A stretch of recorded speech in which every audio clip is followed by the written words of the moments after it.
right, so we'll pick up part 2, and we'll go through more of Marshall's quotes, and I think it's interesting and worthwhile because who is it up to protect and support the Constitution? Also us, to stand for it, to call it out. So I think it's important to know this. That's why we've taken a lot of time for it. And believe it or not, we've cut out a lot of this. I think it's important for all of us to know as much about the Constitution as we can. So let's go on and pick it up from part 1. If requiring courts to carry out acts of the legislature contrary to the limits set by the Constitution would overthrow, in fact, what was established in theory and constitute an absurdity too gross to be insisted on, so too in principle requiring the political branches to carry out decisions or precedents of courts contrary to the limits set by the Constitution likewise. So again, it's Constitution over precedent.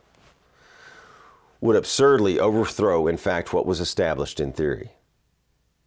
Nowhere does Marshall say that unconstitutional is defined by whatever, and this is a key point. Actually, this is important. We want to keep this.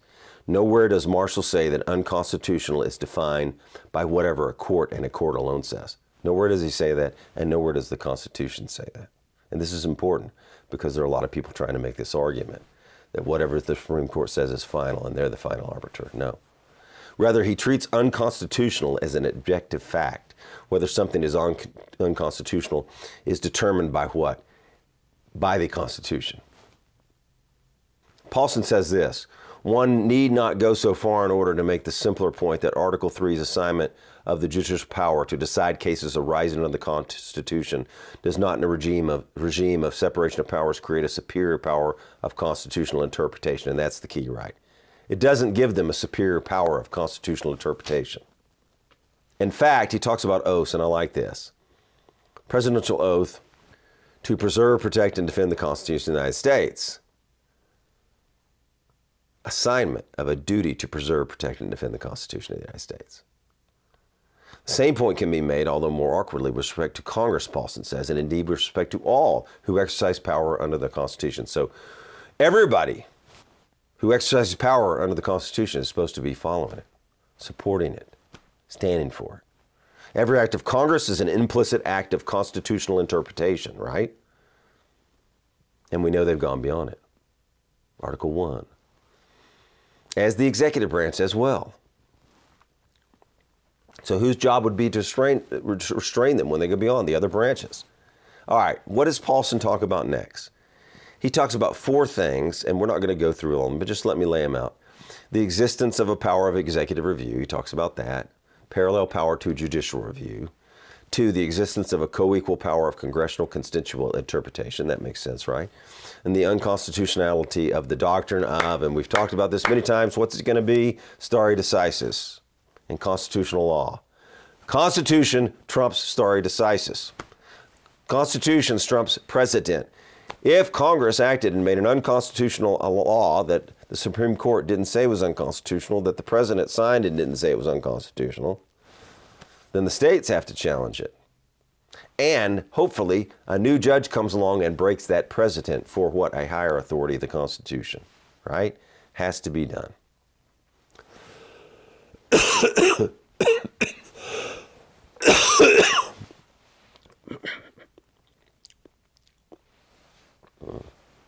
Four, the exercise of a legitimate power of state government officials to engage in independent federal constitutional interpretation. So we need the state governments. We've talked about this many times. To get active, the state legislature, the state government officials, the governors, they have to challenge the Constitution. They have to call out unconstitutional arenas for the federal government and say that's reserved to the states, and pull out the 10th Amendment and say, hey man, hey buddy, that's reserved to the states and the people. 10th Amendment, see it, read it. Meaning the governor saying to the federal, not to you. My 5th proposition is that Marbury's conception of written constitutional implies a particular methodology of constitutional interpretation. He says it's originalist textualism, that is the binding authority of the written constitutional text considered as a whole and taken in context, as its words and phrases would have been understood by reasonably well-informed speakers or readers of the English language at the time. So that's Paulson. All right, let's try to get to the end here. I think we're going to make it. And we'll try to rush this. I know it's getting long. So Constitution's paramount law. The president takes an oath to preserve, protect, and defend the Constitution. So he has to be able to interpret it. He's bound by it, Paulson says. He's not bound by acts of other branches whose acts are contrary to the Constitution. Right, Jack? And he is not bound by those branches' views concerning the constitutional propriety of their own acts, if indeed their acts are wrong by the what? The lights of what? The lights of the Constitution. Rather, the president possesses an independent power of constitutional review of the actions of the other branches. He has to. To defend and protect and support the Constitution, he has to. To defend, protect, and preserve the Constitution, he has to.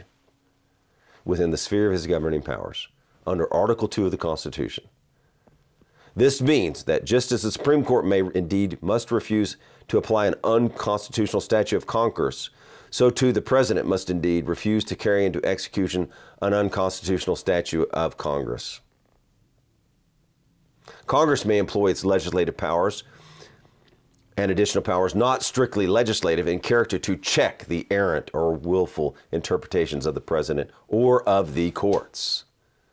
And for the weakest branch, they've gone really far. Courts were supposed to, the judiciary was supposed to be the weakest branch. To advance its own views of the proper interpretation, Marbury logic thus yields the same conclusion for Congress as it does the President. Congress is not bound by the constitutional views of either the President or the Supreme Court in the exercise of its constitutional powers, and may press its views with all the constitutional powers at its disposal. But if the correct understanding of Marbury and of the Constitution is that no branch has interpretive supremacy, and that's what we're talking about, no branch has interpretive supremacy, that each branch has independent interpretive power with its own sphere, and that the standard governing each is required to adhere to is the Constitution. And that's the key. Constitution, Constitution, Constitution.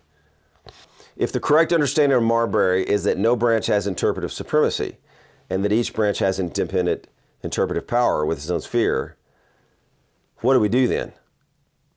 Then impeachment of judges on the ground of constitutional infidelity is not confused at all. It is the ultimate and perhaps the only truly effective means. So this is Paulson talking about this. Impeachment, very difficult through history to impeach a justice.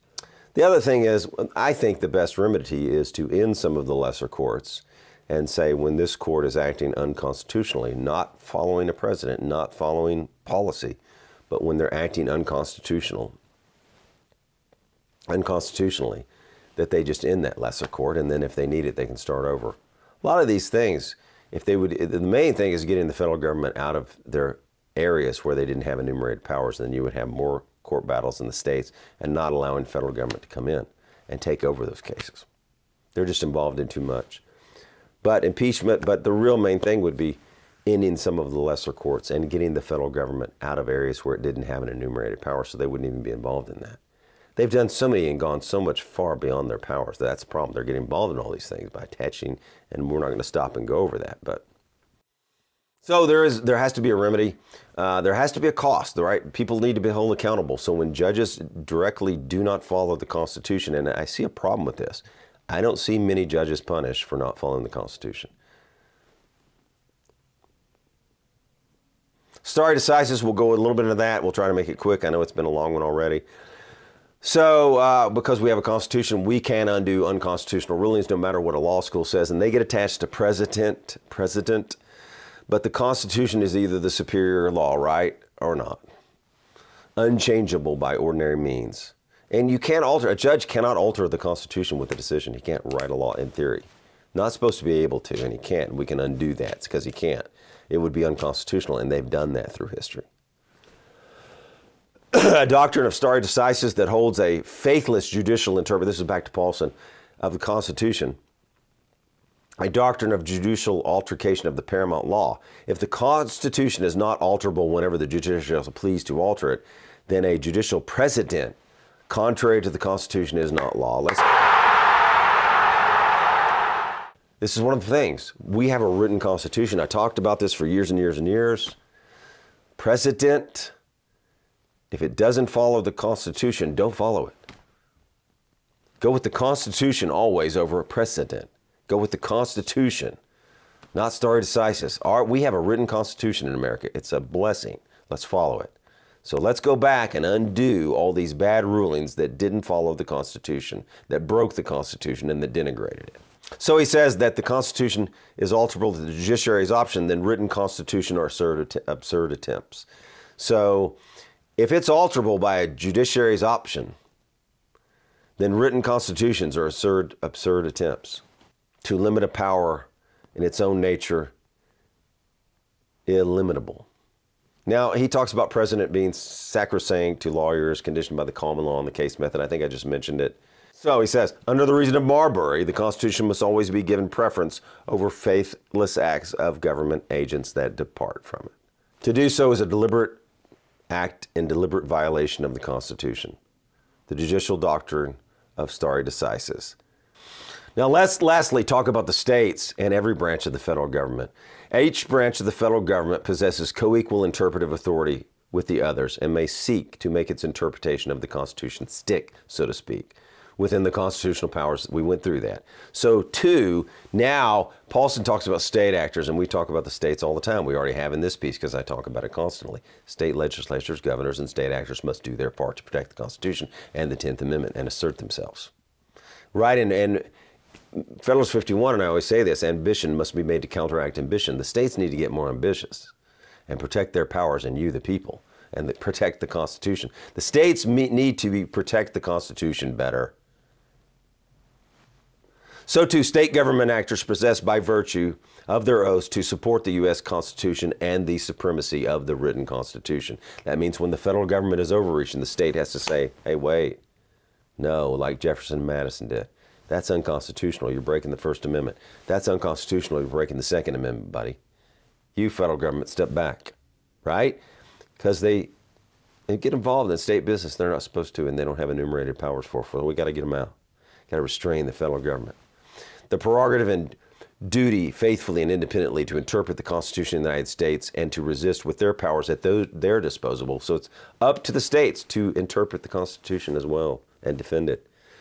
Violations of that Constitution by the federal government, we've seen that through history. It's enormous. They have overstepped and overreached and gotten into so many areas they have no enumerated power for. So anyway, the state governments have to act as well and defend the Constitution. So no level of government, federal or state, has interpretive supremacy, he goes on to say. Now that's a huge point. No level of government has interpretive supremacy. So the states must protect the people in the Constitution like Thomas Jefferson did and James Madison did, because they stood up against that Sedition Act. So it's going to be difficult for the federal government to just give back power, right? The federal government has usurped power. So what? We need it to come from the states as well. And you state actors and state officials, you've got to stand for the Constitution and call out unconstitutional acts of the Supreme Court or federal judges or the executive branch or the Congress, anyone at the federal level. It's up to you to stand up as your state, for your state, in your capacity, and to protect that Constitution we love so much. Thank you.